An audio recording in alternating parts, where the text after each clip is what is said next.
Uma das principais características quando a gente faz uma pesquisa é a capacidade de comunicar adequadamente os nossos resultados. No entanto, quando a gente pensa na comunicação dos resultados em métodos quantitativos e estatística, isso não é tão fácil.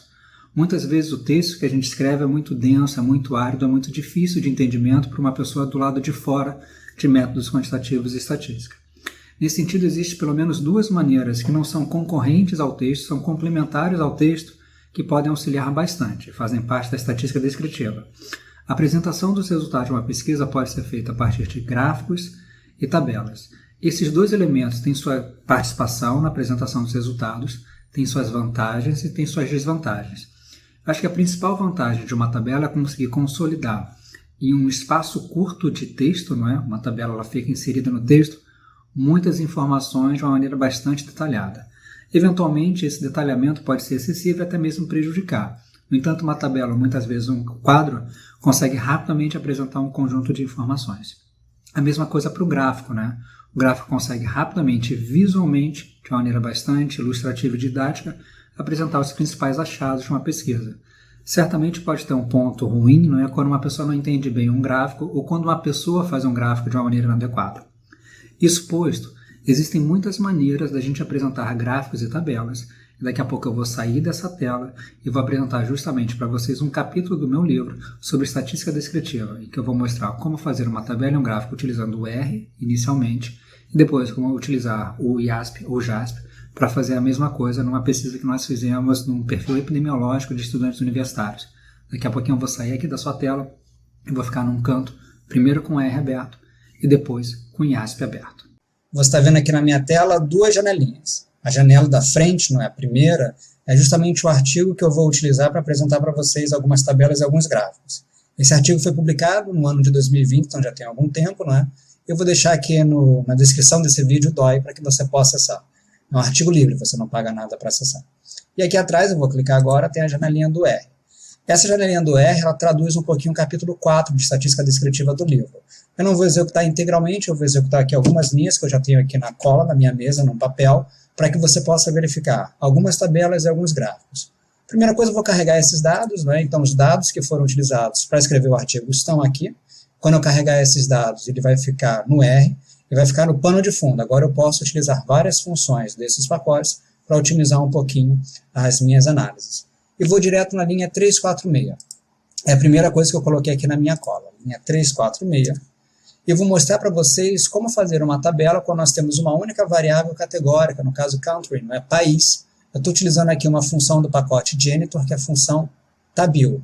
Eu pego a base de dados, eu faço esse símbolo aqui, é um pipe, a gente chama isso um cano, não é uma ligação. Apresento aqui o country e depois coloco os totais. Esse pander aqui você tecnicamente não precisa, mas eu vou deixar a linha como está para que você possa fazer igualzinho, se você estiver reproduzindo esse capítulo, ou com as suas próprias pesquisas, não é? Aqui nós temos nas linhas os países, Espanha, Portugal e Brasil. Aqui nós temos duas colunas depois da primeira, não é? A primeira eu tenho a quantidade de pessoas, e a segunda eu tenho a porcentagem de pessoas. Temos mais pessoas na Espanha, depois em Portugal, depois em Brasil. Uma coisa muito importante, quase sempre as pessoas têm interesse, é colocar mais ingredientes, mais variáveis aqui nessa tabelinha. Eu vou colocar uma outra variável, eu estou na linha 362, então se você estiver acompanhando comigo, você está exatamente nessa linha, não é?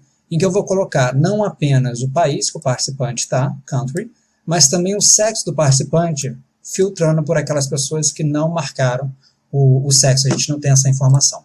Vou clicar aqui nessa setinha, e você vai reparar que agora nas linhas eu tenho o sexo, eu posso inverter isso apenas modificando a posição das variáveis, e aqui nessas colunas eu vou ter a quantidade de pessoas, Espanha, Brasil e Portugal. É importante você ter uma atenção, que a gente pode colocar mais ingredientes aqui nessa tabela, como as porcentagens, os totais e por aí vai. Então eu não vou fazer isso, tá bom? Aqui nós já vimos duas tabelas. Essas duas tabelas têm variáveis categóricas, como por exemplo país ou sexo. Mas agora eu quero apresentar para vocês, eu vou estar na linha 385, vou descer um pouquinho até chegar nessa linha, algo muito próximo. No entanto, eu quero verificar o quanto o humor e a possível ansiedade das pessoas variam em função de alguns elementos. Na verdade, eu quero verificar o relacionamento entre variáveis independentes e variáveis dependentes. É mais ou menos isso. Eu vou utilizar um pacote chamado Arsenal. Então, repara que quando eu começo com o pacote e coloco aqui 2 vezes 2 pontos, ele permite que eu utilize algumas funções do pacote sem, no entanto, carregar. Eu vou mostrar para vocês o output, depois eu vou comentar um pouquinho, de maneira que não fique muito longo, né? Aqui nas linhas, nós temos, de fato, os resultados das escalas, com algumas estatísticas descritivas, que no capítulo eu falo para vocês, especialmente as medidas de posição e dispersão.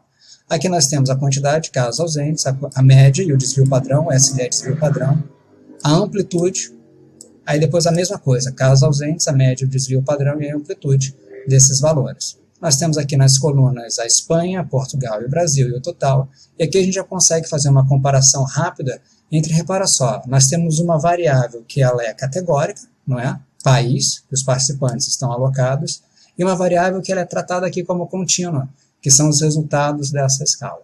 Tudo legal? Lembra que você pode adicionar novos elementos aqui, de maneira que essa tabela fique um pouquinho mais informativa. No entanto, você não pode correr o erro de colocar uma tabela super informativa que as pessoas não vão conseguir entender quando olharem essa tabela, né? O objetivo da tabela é justamente conseguir concatenar as informações de uma maneira organizada. Gráficos, nós vamos para a linha 436. Então, se você estiver acompanhando esse vídeo com o livro ao lado, a gente está na linha 436. E o primeiro gráfico que eu vou fazer para vocês é um gráfico que vai contar com o pacote ggplot. Quando você carregar o Tidyverse no seu ambiente R, ele vai carregar um conjunto de outros pacotes de uma maneira meio que invisível, você não vai ver que ele vai estar carregando. Um dos pacotes que ele carrega nesse ambiente é um pacote gráfico chamado ggplot 2, que ele é excelente para a gente fazer gráficos. Aqui eu vou fazer um gráfico com uma única variável no eixo X, que é country, ou seja, o país. Eu vou contar quantas pessoinhas tem em cada um dos países. Nós já apresentamos isso numa tabela, não é? Então você já sabe que na Espanha tem mais pessoas, depois em Portugal e o Brasil. Uma coisa muito importante da gente reconhecer é que, eventualmente, um gráfico assim, em que no Y nós temos as contagens, as proporções, pode distorcer um pouco o entendimento do leitor. Existem áreas, por exemplo, a área da economia, as pessoas trabalham com milhões, às vezes, de variáveis, milhões de observações, e, naturalmente, as pessoas podem achar que é uma pesquisa muito melhor, né? Porque tem muita variável, tem muitas observações. Existem algumas outras áreas, especialmente bioestatística, né, que a gente tem estudos laboratoriais com poucos sujeitos e tudo mais. Eventualmente as pessoas veem esses números pequenos e acham que tem uma coisa estranha ali. Então uma das alternativas é não apenas apresentar as contagens, mas eventualmente as proporções também.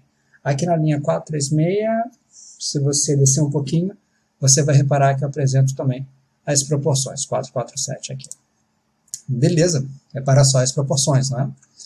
Se você reparar, esse gráfico aqui é o mesmo gráfico que você viu ainda há pouquinho, mas com uma interface um pouquinho mais amigável para a nossa compreensão. Agora no Y, não é? Nós temos as proporções em vez das contagens. Eventualmente isso pode facilitar um pouquinho o entendimento da sua pesquisa. E finalmente, para encerrar aqui a jornada do R, nós vamos para a linha 564. Então vou no editar e para a linha 564. Se você está com um livro aqui aberto, a linha 564 é a linha que eu estou. E agora eu vou apresentar duas variáveis. A primeira variável em X, nas abscissas, é o country, o país que o participante está. Mas agora eu quero verificar o quanto os resultados de uma escala podem variar meio que em função do país, tá bom? Então aqui eu tenho no X, o abscissas, né, o país que o participante está. Aqui no Y, ordenadas, o resultado de uma escala. Eu vou clicar aqui para que você possa verificar esse gráfico. Existe um conjunto específico de gráficos que a gente faz quando a VI é categórica e a VD é contínua. No entanto, eu não vou mostrar para vocês um pouquinho os bastidores disso. Eu quero que você consiga entender que isso aqui é um box plot, em que no X eu estou apresentando os países, no Y eu estou apresentando a distribuição desses resultados aqui por países. Espero que você tenha gostado até o momento. Você vai reparar que eu vou mudar radicalmente a minha tela e eu vou para o IASP agora. Maravilha, agora eu estou no JASP ou IASP. Eu já carreguei essa base de dados. Se você não sabe onde você localizar essa base de dados, eu vou deixar aqui na descrição desse vídeo o local, no Open Science Framework, em que você pode pegar esse conjunto de dados. Uma coisa muito importante quando a gente trabalha com IASP é muito parecido quando a gente trabalha com os pacotes comerciais. Aqui nesse conjunto de colunas nós temos mais ou menos as variáveis, né? Então country, sex, age, e aqui nas linhas nós temos as pessoas nesse caso, né? Não necessariamente seriam as pessoas na sua pesquisa, você pode trabalhar com, sei lá, um tipo de engenharia que aqui você tem peças, você pode trabalhar com administração que aqui você tem fábricas ou empresas, mas por aí vai, né? Nesse caso aqui as linhas retratam os participantes e cada um, tipo batalha naval, né? Então aqui, ó, primeira pessoinha dessa variável é um valor. Esse valor, de fato, é super dinâmico, vai variar em função do que você estiver pesquisando, tá bom? Então, quando a gente trabalha com IASP, é muito parecido do momento pelo qual a gente trabalha nos pacotes comerciais, como o SPSS, o SAS ou o Stata. Primeira coisa que eu fiz lá, vou fazer algo muito parecido aqui, é uma tabela, né, e depois um gráfico. A gente consegue fazer tabelas e gráficos no IASP clicando aqui em Descriptives. É a área da estatística descritiva que oferece ferramentas para o pesquisador apresentar gráficos e tabelas sobre uma determinada pesquisa, sem ir além, né, sem fazer uma inferência, ou pelo menos sem indiretamente ir além. Gráficos, quando são muito bem feitos, oferecem uma característica inferencial. No entanto, vamos lá. Aqui nós temos essa interface. A primeira coisa que eu fiz lá, eu vou fazer aqui também, eu vou colocar country para cá. Se você fizer apenas isso e não der nenhuma outra informação para o IASP, ele não vai entender bem que nível de medida essa variável tem. Para que você possa apresentar as frequências dessas variáveis, você tem que colocar aqui, dessa variável, desculpa, das classes ou dos países, clica aqui, ó, Frequency Table. Então nós temos Brasil, Portugal e Espanha. Você vai reparar que o IASP automaticamente já coloca as porcentagens e os valores válidos.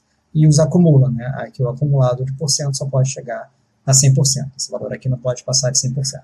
Tudo bem? É muito fácil aqui no IASP você fazer gráficos. Se eu clicar aqui em Plots, você vai reparar que ele já vai me permitir fazer um conjunto de gráficos, né? Naturalmente, cada gráfico é adequado para um tipo de variável. Aqui nesse caso eu vou fazer o mesmo gráfico que eu fiz lá no R ainda há pouquinho, em que eu tenho Brasil, Espanha e Portugal, e aqui as frequências que cada um desses países tem em relação aos seus participantes, ok? O IASP não permite aqui nessa interface fazer nenhuma manipulação gráfica, no entanto, eu acho que está bem fácil da gente perceber o que está acontecendo, né? Naturalmente, eu vou para um outro gráfico, reparem só o que eu vou fazer.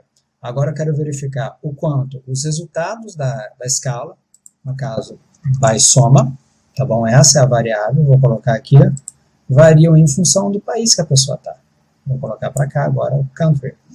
Repara que aqui ele já vai fazer aquela tabelinha que nós fizemos no R de uma maneira bem fácil, bem intuitiva, tá bom? Então aqui nós temos o Brasil, Portugal e Espanha, e aqui embaixo nós vamos ter, assim que eu desmarcar esse e marcar o box plot, vocês vão reparar que eu vou ter as estatísticas descritivas, ok? Então Brasil, Portugal e Espanha, os valores da média e do desvio, e aqui os box plots que eu fiz lá ainda há pouquinho no R. Posso colocar aqui um elemento de cor, como eu coloquei ali lá no R. Isso não necessariamente é tão interessante, em alguns locais a gente não consegue sequer publicar colorido, porque é muito mais caro, mas com isso a gente consegue visualizar um pouco como fica na utilização do IASP, essas mesmas coisas que nós fizemos ainda há pouquinho. Bom, é isso, eu espero que você tenha gostado do vídeo, que você tenha aproveitado um pouquinho a sintaxe que eu fiz no R e também as interfaces que eu coloquei no IASP. Se você tem interesse em estatística, se você tem interesse em análise de dados, não deixa de acessar o nosso livro e verificar os capítulos. Nesse vídeo eu falei sobre o capítulo 4. Um super abraço para vocês, até o próximo vídeo.